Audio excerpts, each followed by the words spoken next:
I know that a number of us, myself included, are still in something of a state of suspended disbelief over the outcome of the election.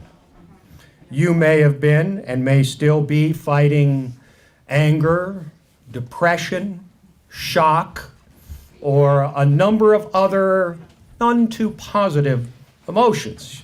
You're down, and that's truly understandable. I've been down too. So what do? What do we do? Well, it seems to me that two options stand before us.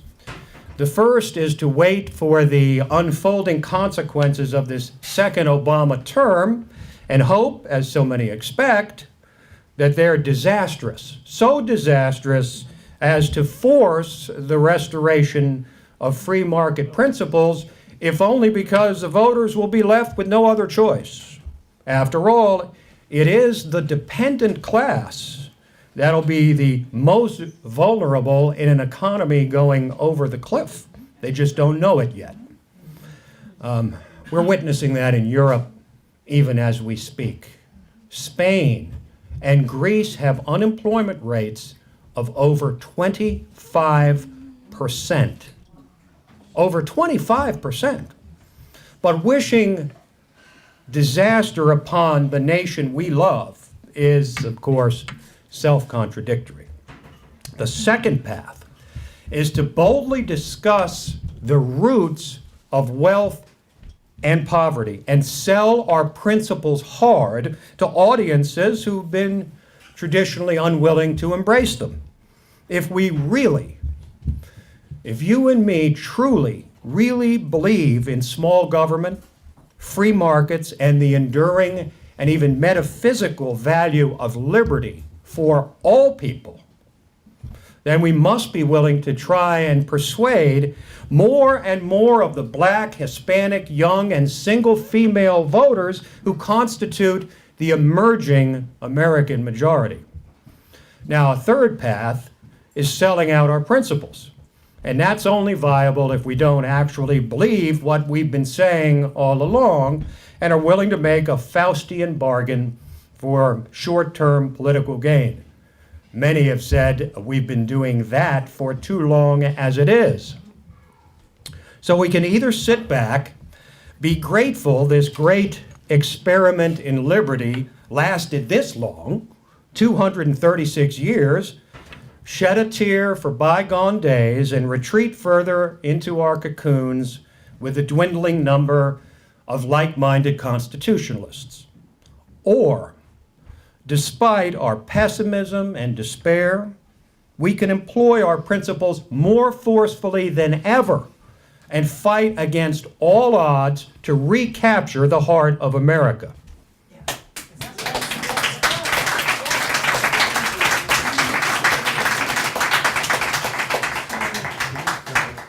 I, for one, opt for the latter, and here's why. Because our cause is just, because we know free market principles work and socialist principles don't, because first principles unlock liberty and freedom, because they promote productive lives rather than dependency, because Ronald Reagan demonstrated through 2 landslide victories that these principles can be embraced by a solid majority of Americans, not just the people we hang out with. Yes, yes, yes, yes. Ronald Reagan is dead, but not so his ideas and inspiration. The name of our organization, One Generation Away, comes directly from a statement by Ronald Reagan that freedom is never more than 1 generation away from extinction. It doesn't pass to our children in the bloodstream. It has to be fought for, protected, and handed on for our children to do the same, or one day we'll spend our sunset years pining and explaining to our grandchildren what it was like in an America that once was free. But the generation of rock-ribbed conservatives, true believers spawned by Ronald Reagan, are just now coming of an age sufficient to exert leadership, to lead conservatives out of the wilderness. Whether you like Paul Ryan, or Marco Rubio, or Bobby Jindal, or Nikki Haley, or Susana Martinez, or a variety of other young, genuine conservatives, this generation of leaders is well positioned to carry the torch of freedom. Now, no one's saying this will be easy. It's easy to play Santa Claus and promote more and more entitlements. It's hard to promote fiscal discipline. It's easy to promote class warfare. It's hard to fight against tax increases for those who create jobs and wealth, but are easy to demonize. It's easy to favor a more and more generous government for an increasingly dependent citizenry. It's hard to argue it should be less generous. But John F. Kennedy, in my view, the last great liberal, said it best in the speech in which he called for putting a man on the moon. As Americans, he said, we seek to put a man on the moon not because it's easy, but because it's hard. The things worth fighting for are always hard, never easy. Are we as a nation willing to, in the words from JFK's inaugural address, pay any price, bear any burden, meet any hardship, support any friend, oppose any foe to assure the survival and success of liberty? Can the famous exhortation of JFK from the same inaugural speech once again ring across the land? To ask not what your country can do for you, but what you can do for your country. Can it happen? That's the $64,000 question. And you know what? We'll never know the answer if we don't try. And I'm sure you'll agree, America is more than worth fighting for. Yes, yes.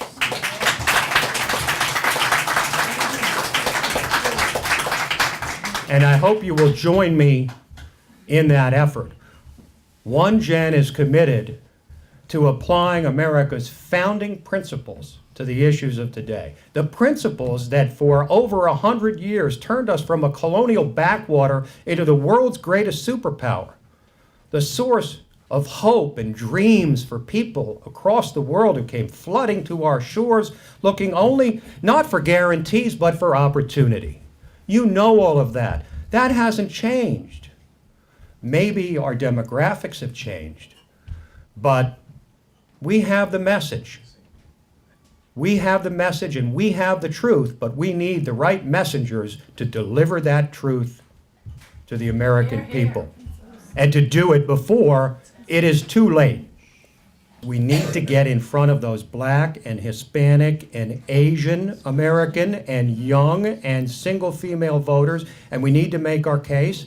And if you're someone who makes speeches, if I was going to go in front of that group, I wouldn't mind getting booed and hooted by 50% of the audience if I could make inroads with the other 50%. We've got to be willing to talk outside of the choir, exactly what you said. We've got to be willing to go in front of those voters who are the new American majority and say, hey, these principles are actually even more important for you than they are for us.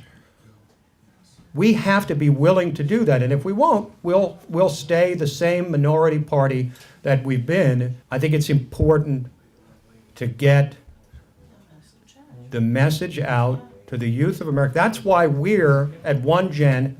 The most important project we're doing is called the Cornerstone Project, and I've spoken about it before. We are building a curriculum together with the Federalist Society, a curriculum on the Federalist Papers. Okay? The Federalist Papers, which are the single most effective statement of American founding principles that have ever been compiled. And we're going to get those into high schools across the country so that young people can begin to understand, since so often now they're really not even being taught first principles anymore. The Republican establishment, they fought Reagan tooth and nail. They didn't want him in the position of being the Republican nominee because they couldn't control him. They didn't know him. So he still was able to take control of the party enough to win the nomination. He won 45 states in 1980. He won 49 states in 1984. And so the Republicans' reaction to having a president that just won 2 landslides was to say, all right, why don't we go in the opposite direction and embrace big government? It just won't be quite as big or quite as expensive as the Democrats. And I think we see now, and I think we see hope with the Marco Rubios and the Paul Ryans and the Nikki Haley's, that I believe you're going to get a true, dyed-in-the-wool, genuine conservative in 2016.